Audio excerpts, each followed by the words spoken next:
महाराष्ट्रात पुन्हा महायुतीचंच सरकार येणार, उपमुख्यमंत्री देवेंद्र फडणवीस यांनी विश्वास व्यक्त केला आहे। भाजपाचं अधिवेशन झालेलं आहे। यावेळी उपमुख्यमंत्री देवेंद्र फडणवीस यांनी विश्वास व्यक्त केलेला आहे। महाराष्ट्रात पुन्हा महायुतीचंच सरकार येणार, खोट्या अपप्रचाराविरोधात लढत आहोत।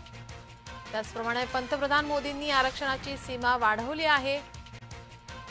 विधान परिषदेला मवियाचा फुगा हा फोडलेला आहे।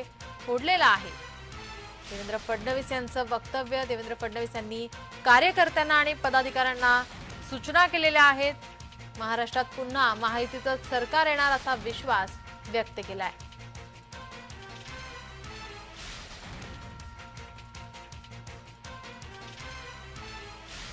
मी तुम्हाला दाव्यानं सांगतो, आजची तारीख लिहून ठेवा। देवेंद्र फडणवीसनी म्हटलं होतं लिहून ठेवा, या विधानसभेनंतर पुन्हा एकदा महाराष्ट्रामध्ये महायुतीचंच सरकार निवडून येईल।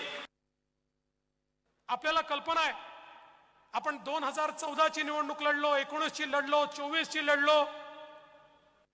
14च्या निवडणुकीत लोकांचा निर्धार आपण बघितला, 19च्या निवडणुकीमध्ये लोकांचा पाठिंबा आपण बघितला, आणि 24च्या निवडणुकीमध्ये देखील जनता आपल्या पाठीशी होती।